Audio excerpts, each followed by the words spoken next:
Hello friends, आप सबका स्वागत है एक बार फिर से एस्ट्रो गुरु चैनल पर। आप सभी के लिए आज एक और टैरो सेशन लेकर आया हूं, लेकिन उससे पहले आप सभी को बताना चाहूंगा कि एस्ट्रो गुरु चैनल ने 1 लाख सब्सक्राइबर्स का जो गोल है वो अचीव कर लिया है, बल्कि पार कर लिया है। तो 1 लाख से अधिक सब्सक्राइबर्स हमारे हो गए हैं। इस अच्छे शुभ अवसर पर YouTube ने हमें कॉन्ग्रेचुलेट भी किया है और प्ले बटन भेजा है, जिसे मेरे बगल में देखे तो लगा दिया गया है। बड़ा सुंदर सा प्यारा सा सिल्वर कलर का प्ले बटन है। 1 लाख सब्सक्राइबर्स होने पर प्ले बटन भेजा जाता है सिल्वर कलर का, और गोल्डन कलर का बटन आता है जब 10 लाख सब्सक्राइबर्स पार हो जाते हैं। तो अभी तो मेरे लिए वो काफी दूर की कौड़ी है, लेकिन फिर भी मुझे लगता है कि अगर आप सभी मेरा सहयोग करें, थोड़ा मेरे साथ साथ आप भी एफर्ट करें मेरे चैनल को प्रमोट करने में, प्रचारित करने में, अपने मित्रों संबंधियों के साथ इसे सब्सक्राइब करवाने में, तो मुझे लगता है कि इस 2026 में 2 लाख सब्सक्राइबर्स का गोल अचीव किया जा सकता है। इतना मुश्किल भी नहीं है। तो इसी के साथ में आज की रीडिंग को, यानी आज के सेशन को मैं आगे कर रहा हूं, इसी होप के साथ में। आज का जो विषय है बड़ा प्यारा है। आज का विषय है कि महाशिवरात्रि पर कैसे करें भगवान शिव को प्रसन्न। महाशिवरात्रि आने को है, या जब आप वीडियो देख रहे हो संभवतः महाशिवरात्रि आ गई हो, तो भगवान शिव को प्रसन्न कैसे करें, इसी पर आज की रीडिंग बेस्ड रहेगी। आज की रीडिंग के लिए 2 पाइल्स को बनाया गया है, जिनके सिंबॉलिक्स आपकी स्क्रीन के ऊपर अब एक साथ दिखाए जा रहे हैं। पाइल नंबर 1 डमरू और पाइल नंबर 2 त्रिशूल।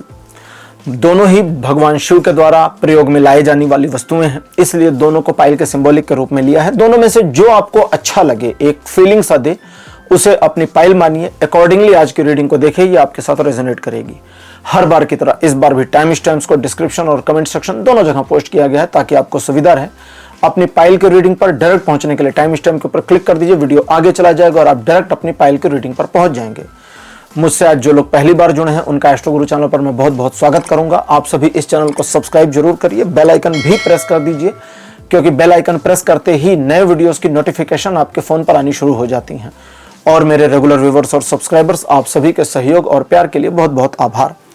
आगे बढ़ने से पहले आपको बता दूं कि मैं एक प्रोफेशनल एस्ट्रोलॉजर, एक प्रोफेशनल टैरो रीडर भी हूं। तो आपकी स्क्रीन पर यह नंबर जो आ रहा है, इसके ऊपर आप संपर्क कर सकते हैं अगर आपको अपने लिए एक पर्सनल टैरो रीडिंग सेशन चाहिए या अपनी कुंडली मुझे दिखाना चाहते हैं। यह व्हाट्सएप नंबर है, तो इस पर कॉल नहीं करना है, इस पर मैसेज करिए। मैसेज के थ्रू सारी इंफॉर्मेशन मेरी टीम मेंबर आपको प्रोवाइड करेगी और आपकी हेल्प करेगी मेरे साथ आपके सेशन को बुक करने में। तो चलिए आज की रीडिंग को शुरू करते हैं और आपकी पाइल में मिलते हैं।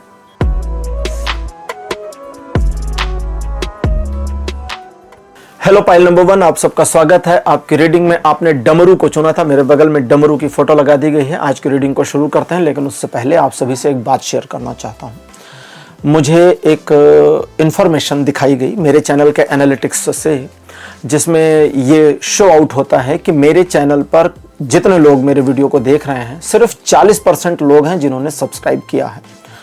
अगर आप उन 60% में आ रहे हैं जिन्होंने वीडियो को देखा लेकिन सब्सक्राइब नहीं किया, तो मैं रिक्वेस्ट करूंगा कि चैनल को सब्सक्राइब करिए। आपका पैसा तो नहीं लगता, आपको कोई नुकसान भी उससे नहीं होता, लेकिन इससे हमें मोटिवेशन बहुत मिलता है, मेरा बड़ा फायदा हो जाता है। तो थोड़ा मेरा लाभ करिए। आपका तो कोई कुछ लग भी नहीं रहा ना, कोई नुकसान तो आपको हो नहीं रहा, तो चैनल को सब्सक्राइब करिए। सब्सक्राइब के बटन को हिट कर दीजिए, क्या ही जाता है आपका। कोशिश करिएगा तो बटन प्रेस हो जरूर जाएगा। चलिए रीडिंग को शुरू करते हैं और देखते हैं कि आज पाइल नंबर 1 आपके लिए रीडिंग क्या कहती है कि महाशिवरात्रि पर भगवान शिव को प्रसन्न करने के लिए क्या करें, क्या कर सकते हैं। यानी कि एक तरह से समझें तो ये रीडिंग इस चीज पर बेस्ड है कि भगवान शिव आपसे प्रसन्न हो जाएं, इसके लिए वे क्या सजेस्ट करते हैं। मैं थोड़ा ये कनेक्ट करने की कोशिश करूंगा। पहला कार्ड आपके लिए है S of swords. Second position पर आपके लिए है 4 ऑफ पेंटिकल्स। कार्ड नंबर 3 आपके लिए है द एम्परर। 4th पोजीशन पर आपके लिए है द हायरोफेंट। और अंतिम कार्ड आपके लिए अपीयर है 6 ऑफ कप्स। अपने जीवन में अध्यात्म को बहुत कन्वीनियंटली आप इस्तेमाल करते हैं। कन्वीनियंटली जो शब्द मैंने यूज किया, इसे 2 परिप्रेक्ष्य में यूज किया। एक आरामदेह स्थिति के लिए कि बहुत ही इत्मीनान से आप अध्यात्म को इस्तेमाल करते हैं, और दूसरा उस मामले में भी आपका एक प्रायोगिक मन दिखता है जहां आप अपनी आध्यात्मिक प्रगति चाहते हैं। लेकिन समस्या क्या है कि पास्ट में कुछ ऐसी चीजें हुई हैं या रीसेंट पास्ट का मतलब अभी अभी बीती हुई घटनाओं में कुछ ऐसी चीजें हो रही हैं, हो जाती हैं, होती रहती हैं, जो आपके मन को नकारात्मक कर देती हैं, निगेटिव कर देती हैं। ईश्वर के प्रति आपकी श्रद्धा और भक्ति के भाव में कहीं ना कहीं थोड़ी सी नकारात्मकता भी आती है। सब कुछ सकारात्मक नहीं हो सकता, नकारात्मक भी होगा। भगवान श्री कृष्ण गीता में कहते हैं कि हे अर्जुन, जो भक्त मुझे जिस भाव से भजता है मैं उसे उसी भाव से भजता हूं। भाव में समस्या नहीं है, भाव जो भक्त का भाव है उसी भाव से मैं भी उस भक्त को याद कर लेता हूं। जो मुझे नफरत से याद करता है उसके नफरत के भाव को मैं स्वीकार करके उसे याद करता हूं। मतलब ऐसा नहीं कि भगवान उसे नफरत से याद करते हैं, नहीं, नफरत के भाव को स्वीकार कर लेते हैं कि ठीक है तुम्हें मुझसे नफरत है तो नफरत से, लेकिन तुम इस नफरत के बहाने मुझे याद तो कर रहे ना। ठीक, जैसे एक कहानी थी बहुत ही शॉर्ट में छोटे में उसे कंक्लूड करूंगा, जिसमें था कि एक पहलवान था, भगवान शिव का मंदिर, शिव का ही मामला था, नदी के उस पार था। पंडित जी रोज जाते थे, पूजा करके आते थे, तो किसी बात पे पंडित जी से उसकी तू मैं हो गई। उसने कहा भगवान शिव की ऐसी तैसी, मैं तो इनको रोज 5 डंडे मार के आऊंगा। वो भी पंडित जी के साथ नाव में जाता, पंडित जी पूजा करते, वो डंडे मारता। पंडित जी ने कहा भैया गलत करते। उसने कहा मेरा यही मामला है, अगर उनको रोकना है तो आके रोक लें, वरना तो डंडे खाएंगे। एक दिन बारिश हुई भयंकर, नाव टूट गई, पंडित जी नहीं गए। भीगते हुए वो पहलवान आए, पंडित जी का बोले पंडित जी गए नहीं पूजा करने। बोले पागल हो क्या, इतनी बारिश में कहां जाएंगे। बोले तो आपकी रोज की पूजा। पंडित जी ने कहा कि भगवान ने ही वर्षा कराई, भगवान ने ही दुनिया बनाई, वे नहीं चाहते आज पूजा हो, इसलिए वर्षा कराई दी, इसीलिए नाव बह गई, इसीलिए नहीं जा सकते। तो अगर वो चाहते तो बारिश नहीं होती, नाव भी होती, हम चले जाते। तो उसने कहा तो मतलब वो तो डंडे भी नहीं खाना चाहते, इसीलिए बारिश करें, डंडा तो मारेंगे हम। गया केवट के पास, उसने कहा कुछ है छोटा मोटा यंत्र जिससे हम पार हो जाएं। केवट ने कहा नहीं भैया, एक नाव थी बह गई, दूसरी बनने में हफ्ता लगेगा। उसने कहा मतलब हफ्ता भर डंडा नहीं पड़ेगा, ऐसे कैसे। उसने गमछा निकाला, अपनी कमर में लपेटा, डंडा खोसा और कूद दिया।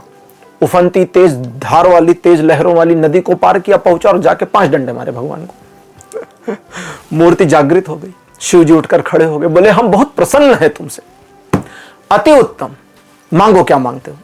उसने कहा हेलो, कुछ गलतफहमी हो गई, हम प्रसन्न वसन्न नहीं कर रहे थे आपको, हम तो रोज डंडा मारने आ रहे थे। भगवान ने कहा समझे नहीं बेटा, सुबह से, रात से बारिश हो रही थी और सुबह से मैं प्रतीक्षा कर रहा था कि पंडित जी आएंगे, फूल चढ़ाएंगे और तुम आओगे डंडे मारोगे।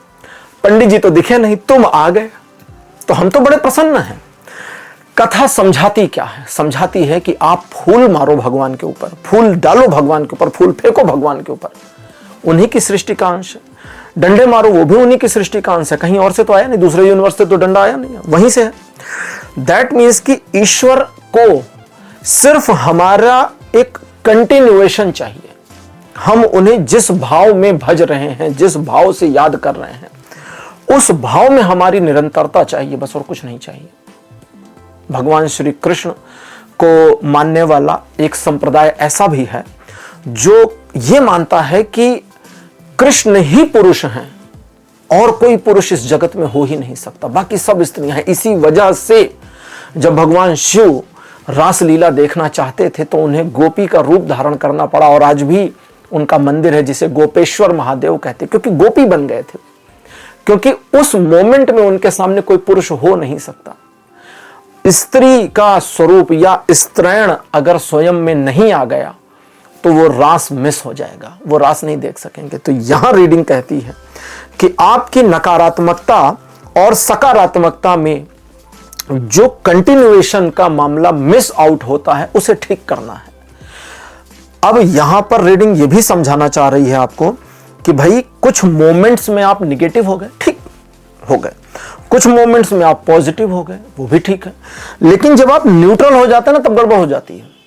जैसे कई बार आपने सुना होगा कुछ लोग कहते हैं कि यार ईश्वर ने हमारे जीवन में इतना सब गड़बड़ कर दिया, हम तो मंदिर ही नहीं जाते। आप तो नहीं जाते, हम मानते हैं, जानते हैं, श्रद्धा है, लेकिन हम मंदिर नहीं जाते। तो ये क्या किया, खुद को न्यूट्रल पोजीशन पे डाला।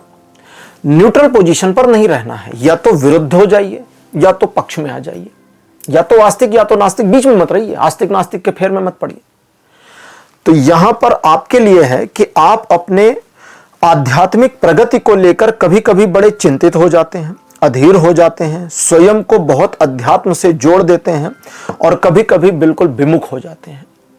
ये दोनों चीजें जो साथ में चल रही हैं, इसमें सिर्फ निरंतरता के भाव की मिसिंग है। और मिसिंग कहां होती है? जब आप अहंकार में आ जाते हैं। जब आप अहंकार में आ जाते हैं तब मिसिंग होता है। आपको बस अब उस नकारात्मकता को क्या करें? रीडिंग हमारा एक प्रश्न उठाती है कि भाई ठीक है, हम एक सकारात्मक वे में हैं, हम हर सोमवार को जा रहे हैं, जल अर्पित करके आ रहे हैं, लेकिन कुछ ऐसा निगेटिव हो गया जीवन में, उतार चढ़ाव, उतार नीचे है, ठीक है, उतार और चढ़ाव होता रहता है। कभी कभी उतार इतना बुरा हो गया कि आने वाले सप्ताह में जाने की इच्छा नहीं हुई, गुस्सा है भगवान पर कि नहीं हम तो नहीं जा रहे, नाराज हैं। तो रीडिंग कहती है कि वो नाराजगी भी उन्हें स्वीकार है, लेकिन उस नाराजगी के बाद का जो गिल्ट आ जाता है वो आपको न्यूट्रल पोजीशन पे बीच में लेकर आता है। वो गड़बड़ हो गई, वहां पर नहीं करना। आप नाराज हैं, आप एक हफ्ता नहीं गए, ठीक है, आप भगवान को कहिए कि प्रभु हम नाराज थे, हम एक हफ्ता आपके मंदिर नहीं आए, हम गुस्सा थे आपके ऊपर, आपने हमारे जीवन में ऐसा कुछ नुकसान की स्थिति कर दी कि हम नाराज हो गए आपसे, और नाराज हो गए तो हम नहीं आए आपके दर्शन करने, लेकिन अब हमारी नाराजगी कम हो गई है। क्यों? क्योंकि भले कहने को ही सही हम मानते हैं कि सब आप ही का किया धारा, तो तुम ही हो प्रभु, जो करो अच्छा, बुरा करो तो अच्छा, भला करो तो भी अच्छा, सब स्वीकार। तो अब कंटिन्यू कर रहे हैं, लेकिन उस एक हफ्ते न जाने की नाराजगी तो है, लेकिन अपराध बोध की भावना नहीं है। अगर वह पहलवान जो डंडे मारने जा रहा था, अगर भगवान जब खड़े हुए कि मांगो बेटा क्या मांगते हो, और वहीं वो गिर पड़ता, अरे सॉरी गलती हो गई, माफ कर दीजिए, हम तो डंडे मार रहे थे, हम तो, तब गड़बड़ हो जाता। वो अपनी उस निगेटिविटी में निरंतर हो गया। उसने कहा नहीं कुछ समस्या हो गई, कुछ गलत समझ गए आप, हम तो आपको डंडा मार रहे थे, हम आपकी तपस्या नहीं कर रहे थे, बुलाना नहीं था आपको हमें कि हम डंडा मार रहे हैं और पूजा हो रही है और आप आ जाएं। आप गलत आ गए। उसके हिसाब से मैं सही हूं क्योंकि मेरे को रोज डंडा मारना है। आप मेरे डंडा मारने से खुश हो गए तो ये तो आपकी गड़बड़ी हो गई, आप कुछ गलत समझ गए। उसका भाव यह था, और इसी भाव ने भगवान को आने पर मजबूर कर दी, क्योंकि भाव की निरंतरता भोले को विह्वल कर गई कि अरे आज तो वर्षा हो रही थी, आज फूल नहीं चढ़े, धूप नहीं जली, दिया नहीं जला, लेकिन डंडा मारने वाला आ गया। क्या भाव है भक्त का, क्या भाव है, डंडे से ये मेरी भक्ति कर रहा है रोज डेली। लोग दूध चढ़ा रहे, पानी चढ़ा रहे, फूल डाल रहे, ये रोज डंडे चढ़ा रहा है। तो आज ये आया और वे प्रसन्न। तो यहां पर रीडिंग कहती है स्वयं को निगेटिविटी में नहीं लाना है। निगेटिविटी कौन सी? वो वाली निगेटिविटी नहीं जो आप भगवान से नाराज हैं। उन्हें नाराजगी से समस्या नहीं, रहिए नाराज। हम अपने ही ईश्वर से नाराज क्यों नहीं हो सकते? वे हमारे जीवन को संचालित करते हैं, उनके किसी क्रियाकलाप से, उनके किसी लेखनी से, उनके विधि के किसी विधान से हम गुस्सा भी हो सकते हैं, हमें दुख हो सकता है, हम नाराज हो सकते हैं, लेकिन उस नाराजगी की वजह से हम स्वयं में अपराध की भावना ले आए, तो ये नहीं करना है, इसे रोक दीजिए। आज की हम ओरेकल देख लेते हैं ताकि हमें ये ज्ञात हो सके। आज की रीडिंग का जो विषय है वो मुख्य कि भगवान शिव को शिवरात्रि में प्रसन्न करने के लिए क्या करें कि शिव प्रसन्न हो जाए हमारे ऊपर। पाइल नंबर 1 है आप, कार्ड नंबर 1 आपके लिए है बुद्ध, भगवान बुद्ध। सेकंड पोजीशन पर आपके लिए श्री गणेश, उनके पुत्र। थर्ड नंबर पर गोपाल, भगवान श्री कृष्ण का गोपाल स्वरूप। फोर्थ नंबर पर आपके लिए है माता सीता, और अंतिम कार्ड आपके लिए अपीयर है, ये है सूर्य, भगवान सूर्य नारायण।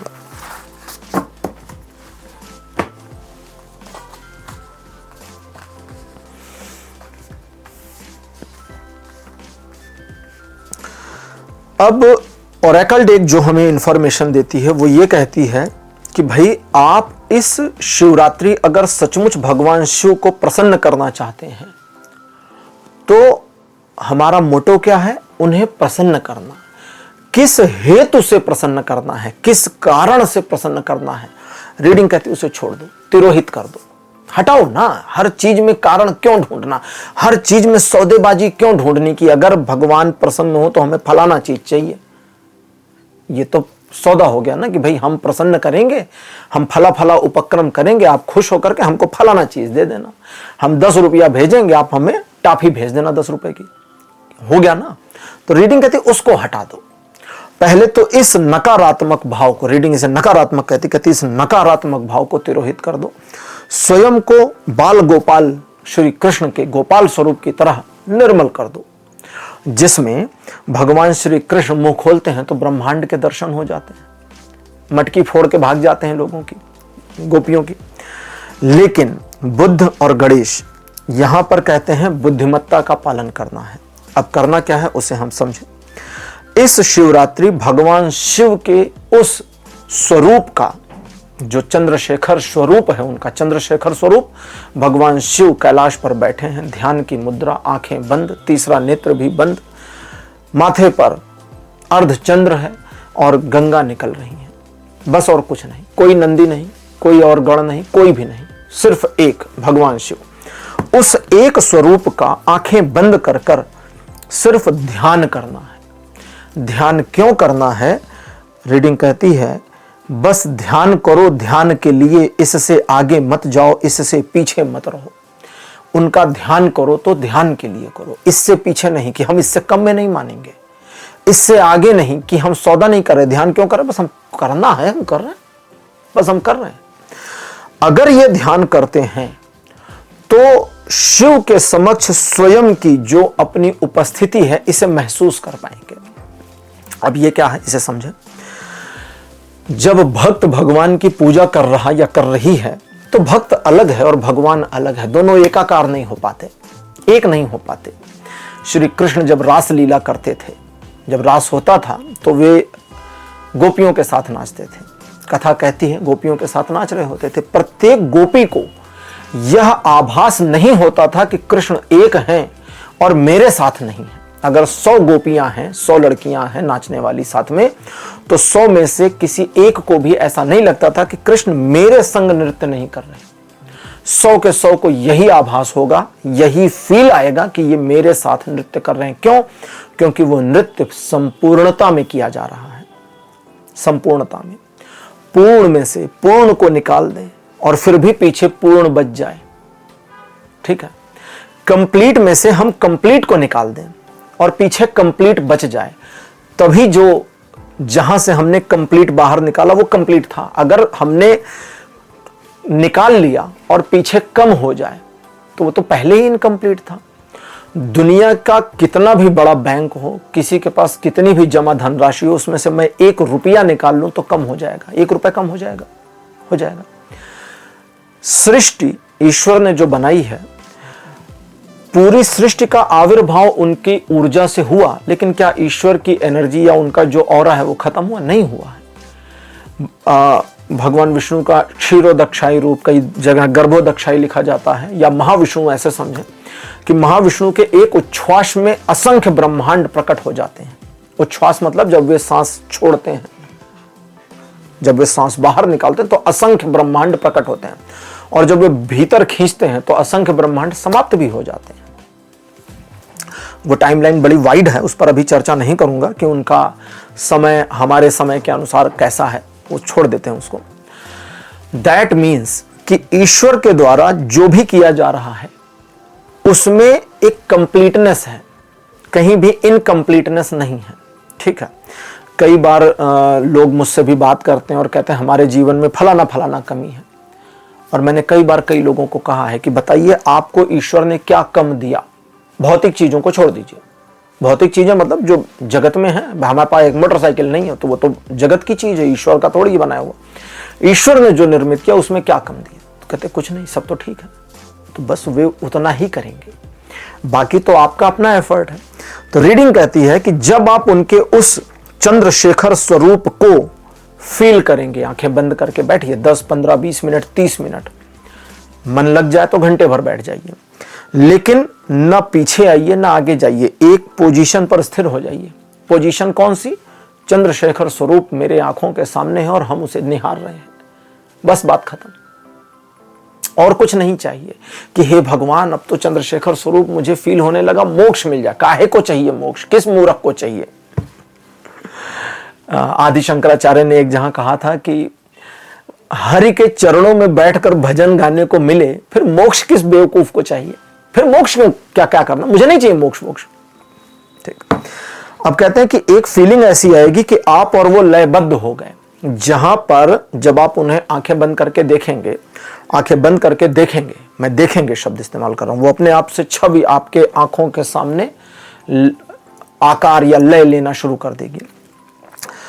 आप स्वयं को अलग और उन्हें अलग मानते हैं, जानते हैं, आप कहें ना कहें, ये आपकी फीलिंग में है। ये जो अंतर है ये घटता चला जाएगा, और जब घटता चला जाएगा तो आपके भीतर कुछ बदलता भी चला जाएगा। आपके भीतर जो बदलाव होगा वो आपकी पर्सनालिटी और ऑरा में एक परिवर्तन लाएगा। अगर आप ये एक दिन केवल करते हैं महाशिवरात्रि को, बस एक दिन, तो अगले दिन आप वही व्यक्ति कंटिन्यू नहीं रह पाएंगे, बदल जाएगा, लोग इसको आपको बता देंगे। बस यही करिए। अब आप पूछेंगे, रीडिंग क्लोज करने से पहले यहां मेरे पास इंट्यूशन में आ रहा है कि आप में से कुछ लोग जानना चाहेंगे कौन सा मंत्र जपें बैठे रहे तो। जब चंद्रशेखर रूप को हम निहारें, आंखें बंद करके देखने का प्रयत्न करें, तो हम क्या जपें? ओम बोले, ओम नमः शिवाय बोले, त्र्यंबकम बोले, क्या बोले? मैं कहूंगा कुछ भी नहीं, छोड़ दीजिए। क्यों कुछ करना? अगर मैं अपनी बात करूं, अगर मुझे कैलाश पर्वत पर भगवान शिव के सामने बैठने का मौका मिले, तो भाई मैं तो ओम नमः शिवाय बोलकर समय व्यर्थ नहीं करूंगा। मैं मन को उधर क्यों ले जाऊं मंत्र में? मैं किसी भी मंत्र में अपने मन को क्यों भटकाऊं जब मेरे सामने शिव महादेव बैठे? मैं उन्हें निहारने में व्यस्त रहूंगा, मेरे पास बाकी चीजों के लिए समय नहीं। यही बस आपको करना है। अगर आपने किया तो बहुत कुछ परिवर्तन होगा। और हाँ, एक चीज है जो आपके अंदर से खत्म और नष्ट हो जाएगी। वो सबसे पहला, आपके अंदर से अपने स्वयं के प्रति जो भी, बाहर के लिए नहीं, स्वयं के प्रति जो भी नकारात्मकता का भाव है वो समाप्त होता, नष्ट होता चला जाएगा। आपका अपना जो एक अहंकार का भाव है वो अपने आप गिरता चला जाएगा, आप उसे संभाल नहीं पाएंगे। रीडिंग आज की कंप्लीट हो गई है। आज की रीडिंग आपको कैसी लगी? अपने एक्सपीरियंस, अपने अनुभव कमेंट सेक्शन में जरूर लिखिए। इस वीडियो को लाइक करिए, शेयर करिए और चैनल को सब्सक्राइब करना मत भूलिएगा। अगले वीडियो में आपसे फिर मिलूंगा। Bye bye.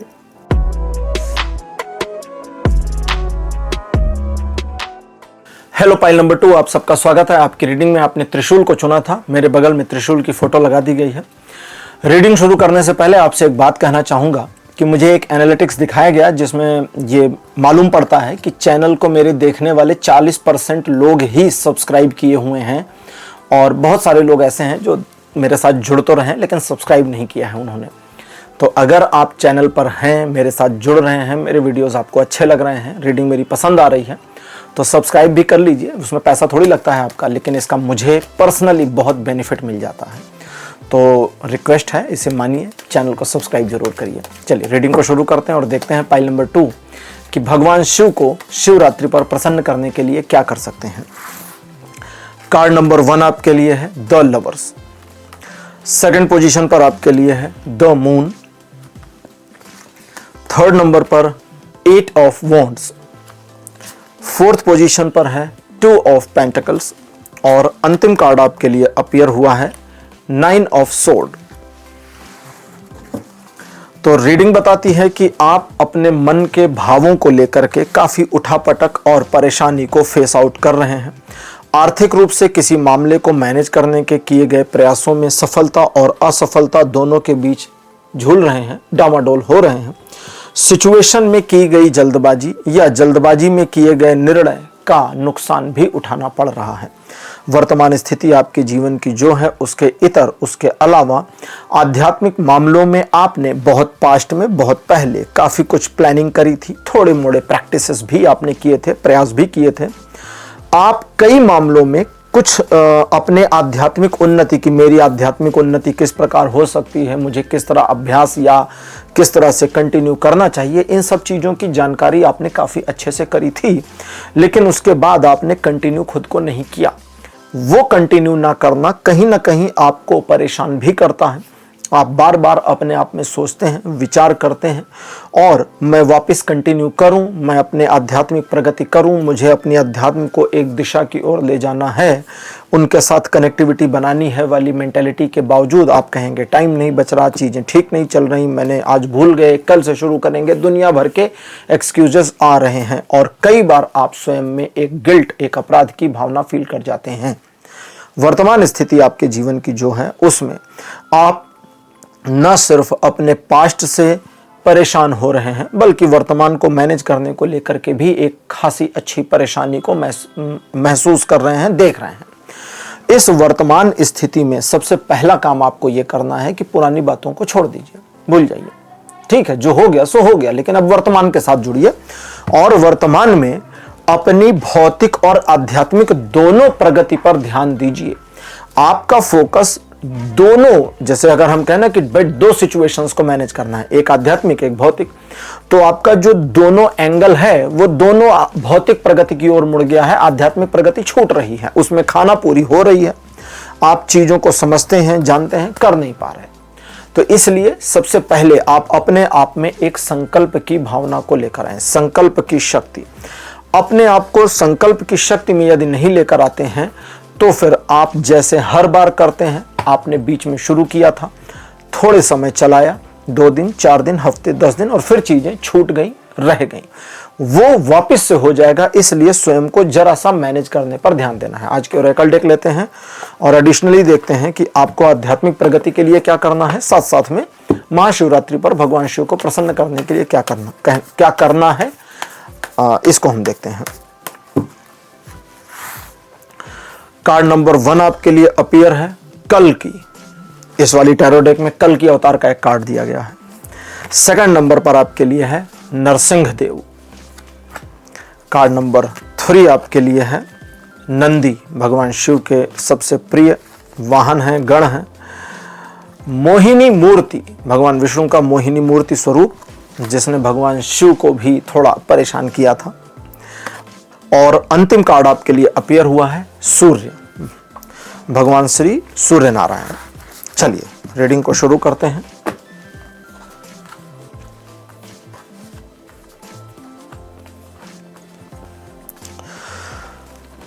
क्या करना है भगवान शिव को प्रसन्न करने के लिए? आपने 3 शब्द सुने होंगे, सत्यम शिवम सुंदरम। बड़े प्यारे शब्द हैं ये। सत्यम शिवम सुंदरम भगवान शिव के लिए ही इस्तेमाल किया जाता है। शिव ही सत्य है, शिव ही सुंदर है। ठीक है, सत्य, शिव और सुंदर, ये 3 है ना, सीक्वेंस में है कि सत्य शिव सुंदर। इसकी मीनिंग क्या है? जो सत्य है वह शिव है। शिव का अर्थ हुआ जो सदा है, सदा थे, वो नष्ट नहीं होते, ना आए ना गए, ना आए हैं ना जाएंगे। ऐसा नहीं कि वो आए हैं और फिर चले जाएंगे, ब्रह्मा जी की तरह आयु पूरी होगी और नष्ट नहीं। वे विध्वंस और विनाश के देवता हैं। जो विनाश करेगा उसका विनाश नहीं होगा, समझिए ना। मैं तो डिस्ट्रॉयर हूं, डिस्ट्रॉयर को डिस्ट्रॉय नहीं किया जा सकता। सब चीजें डिस्ट्रॉय हो जाएंगी। हर चीज जो नष्टवान है, जो नष्ट हो रही है या नष्ट हो जाएगी या नष्ट हो सकती है, उसे नष्ट किया जा सकता है। लेकिन जो कारण है नष्ट करने का, उस कारण को नष्ट नहीं किया जा सकता। तो जो सत्य है वही शिव है। कौन सत्य है? शिव ही सत्य है। और जो शिव हैं, जो सदा थे, सदा हैं, सदा रहेंगे, उससे सुंदर कुछ नहीं। बाकी सारी सुंदरता बेकार। यह वाक्य कहता, बाकी सारी सुंदरता धरी की धरी रह जाएगी। आपको गुलाब का फूल सुंदर लगता है, 2 दिन अपने पास रख कर देखिए, सारी सुंदरता खत्म। एक लड़की सुंदर है, कुछ वर्ष रुकिए, उसकी सुंदरता भी ढल जाएगी, खत्म हो जाएगी। एक समय आएगा जब नष्ट हो जाएगी सुंदरता। एक वस्त्र है जो बहुत सुंदर है, समय लगेगा, समय के साथ वो भी जर्जर हो जाएगा। एक घर है वो भी ढह जाएगा, सब कुछ नष्ट होगा। इसी वजह से भगवान शिव माता पार्वती से विज्ञान भैरव सूत्र में कहते हैं कि हे देवी, प्रत्येक आभास सीमित है, सर्वशक्तिमान में विलीन हो रहा है। प्रत्येक आभास, वे आभास शब्द का इस्तेमाल करते हैं। आभास का मतलब कि हे देवी, तुम्हें जो भी दिख रहा है ये आभास है। आभास का मतलब अभी है और कल नहीं रहेगा। आभास का यही मतलब होता है। कहते हैं ना कि हमें कुछ दिखा कभी कभी लोग कुछ कहते हैं कि अरे हमें फलाने दिखे थे, कहाँ है? कहते यार जरा सी एक झलक दिखी, पता नहीं, तो वो आभास है कि अभी अभी दिखा और अभी अभी खत्म। तो शिव कहते हैं कि देवी तुम्हें जो भी इस जगत में दिखता है, चाहे वो स्थूल हो, चाहे वो वायु रूप हो, कुछ भी हो, एनीथिंग एल्स, सब आभास है, क्योंकि ये आज की डेट में है और कल फ्यूचर जब आएगा, भविष्य एक ऐसा दिन भी आएगा जब ये सब नष्ट हो जाएंगे। इसी वजह से आदि शंकराचार्य सौंदर्य लहरी में कहते हैं कि ये जब एक ऐसा समय आएगा, शंकराचार्य जी बड़ी मनोरंजक बात कहते हैं। वे देवी की उपासना करते हैं, माता त्रिपुर सुंदरी की। त्रिपुर सुंदरी भगवान शिव की अर्धांगिनी ही है, उन्हीं की संगिनी है। माता त्रिपुर सुंदरी माता पार्वती का ही एक स्वरूप है, ऐसा समझें, या पार्वती माता उनका एक स्वरूप है, ऐसा समझें। दोनों एक दूसरे से भिन्न नहीं। तो वे आदि शंकराचार्य उनकी उपासना, उनकी महिमा गाते हुए सौंदर्य लहरी में कहते हैं कि हे माता, एक दिन आएगा जब यह दृश्यमान जो विश्व है, यूनिवर्स है, ये नष्ट हो जाएगा। अमृत पिए हुए जो देवता हैं ये भी नष्ट हो जाएंगे, जिन्होंने अमृत पान कर रखा, जो मर नहीं सकते, ये भी नष्ट हो जाएंगे। आयु के पूर्ण हो जाने पर ब्रह्मा भी नष्ट होंगे और विष्णु भी नष्ट हो जाएंगे, लेकिन शिव रहते हैं। तो वो है सत्यम शिवम सुंदरम। अब रीडिंग यहां पर कहती है कि स्वयं को उनके साथ में एक लय में लेकर के आना है। उनका जो महामृत्युंजय का मंत्र है, वो मंत्र आपके अंदर ऊर्जा भी लाएगा, गिल्ट से बाहर भी निकालेगा, स्वयं को उनके साथ जोड़ेगा भी, उनके साथ आसक्त भी कर देगा, उनके प्रति प्रेम और प्रीत की भावना में भी ले आएगा और उनसे अनासक्त भी कर देगा। आसक्ति और अनासक्ति दोनों अगर किसी के साथ संभव है तो वो है ईश्वर। और रीडिंग कहती है कि स्वयं पर बहुत ज्यादा जोर नहीं लगाना है, आपको एक संकल्प की शक्ति का इस्तेमाल करना है। कैसे? महाशिवरात्रि से शुरू कर लीजिए। अगर ये रीडिंग, मैं इसको एक बार चेक कर लूं, महाशिवरात्रि के बाद अगर आप इस रीडिंग को देख रहे हैं तो ये विधि जो बताने जा रहा हूं ये काम करेगी या नहीं। हाँ जी, ये कहते हैं कि अगर आपका टारगेट आध्यात्मिक उन्नति है तो हाँ काम करेगी, और अगर आप केवल एक उपक्रम करना चाहते हो कि मैं भगवान शिव को प्रसन्न कर लूं एक मोमेंट के लिए, तो फिर नहीं। महाशिवरात्रि के दिन, महाशिवरात्रि के 1-2 दिन पहले, उस दिन नहीं कहते, रीडिंग कहती 1-2 दिन पहले इस चीज के प्रति स्वयं को संकल्पित कर लो कि इस महाशिवरात्रि से मुझे भगवान शिव के साथ स्वयं को जोड़ना है, अपनी आध्यात्मिक प्रगति के लिए जोड़ना है। ठीक, उनका जो महामृत्युंजय मंत्र है, ओम त्र्यंबकम यजामहे सुगंधिम पुष्टिवर्धनम उर्वारुकमिव बन्धनान् मृत्योर्मुक्षेम मामृतादि, इस मंत्र का महाशिवरात्रि के दिन 108 बार जप कर लीजिए। एक पहला कार्य। दूसरा, अब कहते हैं कि बाकी महाशिवरात्रि के बाद प्रतिदिन कम से कम 11 नहीं तो 21 नहीं तो 51 से आगे नहीं ले जाना। ये आप अपनी श्रद्धा, अपनी सामर्थ्य के अनुसार जितना आपके पास समय है, आप देखें कि भाई मैं 11 का समय दे सकता, 21 का या 51 का, 51 से आगे नहीं ले जाना। और डेली करना है ये। नहा धो करके आइए, पूजा करने बैठिए, आंखें बंद करिए, फिंगर्स पर काउंट कर लीजिए, माला की आवश्यकता नहीं। जब इस मंत्र को जपेंगे तो आप सबसे पहला जो परिवर्तन देखेंगे वो आपके शरीर में देखेंगे। शरीर स्वस्थ होने लगेगा। अगर आप किसी बीमारी से जूझ रहे हैं, किसी बीमारी से त्रस्त और परेशान हैं, तो आप इसे एक उपाय, एक रेमेडी की तरह महाशिवरात्रि के दिन से करना शुरू करिए। आपको सिर्फ 15 दिन के अंदर लाभ दिखेगा। 3 महीना पूरा होते होते स्वास्थ्य में बहुत बेहतर लाभ दिख जाएगा, महसूस हो जाएगा। जिन लोगों को छोटी मोटी प्रॉब्लम्स अक्सर लगी रहती हैं, मौसम के बदलने का प्रभाव या कुछ भी छोटा मोटा, उन्हें भी त्वरित लाभ इससे मिलेगा। लेकिन इसमें 2 चीजों का विशेष ध्यान रखना है। नंबर 1, महाशिवरात्रि के दिन तो करना 108 बार है। महाशिवरात्रि के बाद पहले संकल्प कर लीजिए कि भाई हम डेली 11 बार करेंगे, 21 करेंगे या 51। अब ये नहीं कि अच्छा आज सोमवार है हम 51 कर लें, मंगलवार से 11 नहीं, ये नहीं चलेगा। क्योंकि मोहिनी मूर्ति और भगवान सूर्य और भगवान नंदी, ये 3 कार्ड्स जो इंफॉर्मेशन देते हैं, वो कहते हैं कि निरंतरता बहुत ज्यादा आवश्यक रहेगी इसमें, लेकिन उस निरंतरता में निरंतरता होनी चाहिए, फ्रीक्वेंसी होनी चाहिए, आवृत्ति सही हो। इस ब्रह्मांड में पृथ्वी सूर्य का चक्कर लगा रही, अपनी धुरी पे घूम रही, सूर्य इस गैलेक्सी का चक्कर लगा रहा है और पृथ्वी सिर्फ चक्कर नहीं लगा रही है। अब तो विज्ञान ने साबित कर दिया है कि पृथ्वी चक्कर लगाते हुए सूर्य के साथ आगे बढ़ रही है, गैलेक्सी के चक्कर लगाते हुए भी चल रही है। और सिर्फ गैलेक्सी का चक्कर पृथ्वी नहीं लगा रही सूर्य के साथ साथ। देखिए कई चीजें होंगी, 3 काम हो गए। पहला, अपनी धुरी पर गोल गोल घूमना। दूसरा, सूरज के चारों ओर घूमना गोल गोल। तीसरा, सूरज के साथ गैलेक्सी के गोल गोल घूमना। 3 हो गए। अब चौथा क्या है, गैलेक्सी ब्रह्मांड का चक्कर लगा रही है। गैलेक्सी भी रुकी नहीं है, वो भी ब्रह्मांड में घूम रही है। तो एक गाड़ी है, ध्यान से सोचिए ना कि एक मशीन है, ऐसे समझिए कोई एक मशीन है आपके घर पर है, वो गोल गोल घूम रही है। गोल गोल घूमने के साथ साथ वो किसी चीज के चक्कर भी लगा रही है। चक्कर लगाने के साथ साथ आगे भी बढ़ रही है। आगे बढ़ने के साथ साथ एक और गति में भी चल रही है। 4 गतियां एक साथ चल रही हैं। क्या ये पॉसिबल है? कई लोग कहते हैं ईश्वर नहीं है। मैं कहता हूं इससे बड़ा प्रमाण क्या होगा। आप कोई भी ऐसी चीज बना ही नहीं पाओगे जो 4 गतियों पर एक साथ वर्क करे और कोई समस्या ना हो।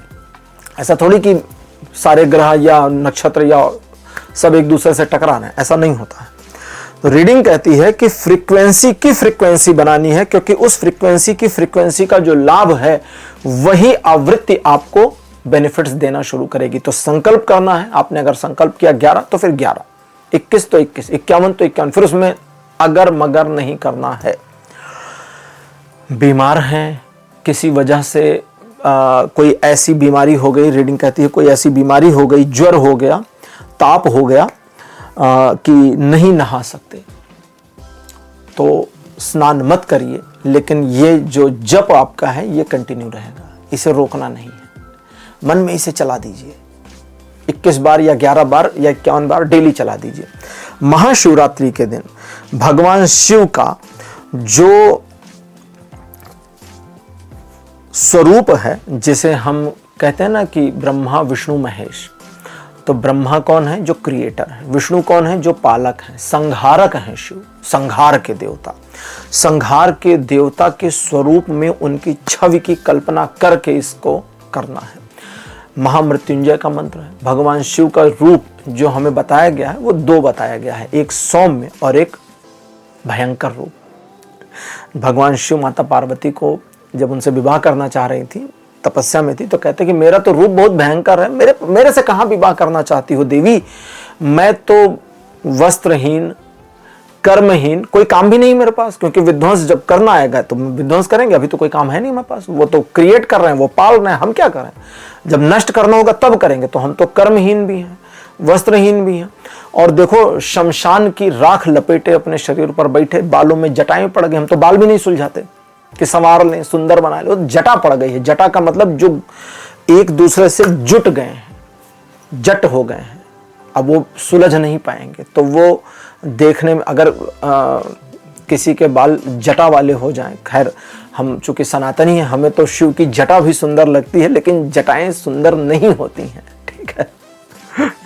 तो उनका जो वो स्वरूप है जिसमें त्रिशूल हाथ में पकड़े हैं, शरीर पर भस्म लपेटे हैं, मृगचर्म उनके कमर में लटक रही है, उस स्वरूप का ध्यान करना है, क्योंकि वही महामृत्युंजय भगवान शिव, मृत्युंजय शिव का स्वरूप है। और उस स्वरूप को ध्यान में रख करके जब आप इस मंत्र का जप करेंगे तो आप उनके साथ स्वयं को लय करते हुए फील करेंगे। लेकिन लेकिन लेकिन संकल्प की शक्ति आपकी रहनी चाहिए, क्योंकि यदि आप इसे संकल्प के साथ नहीं कर पा रहे हैं और संकल्प को बीच में छोड़ दिया, तोड़ दिया कि अरे आज हमारे घर रिश्तेदार आए हैं, आज हम बैठ करके 11 बार जप करें, ये लोग क्या कहेंगे?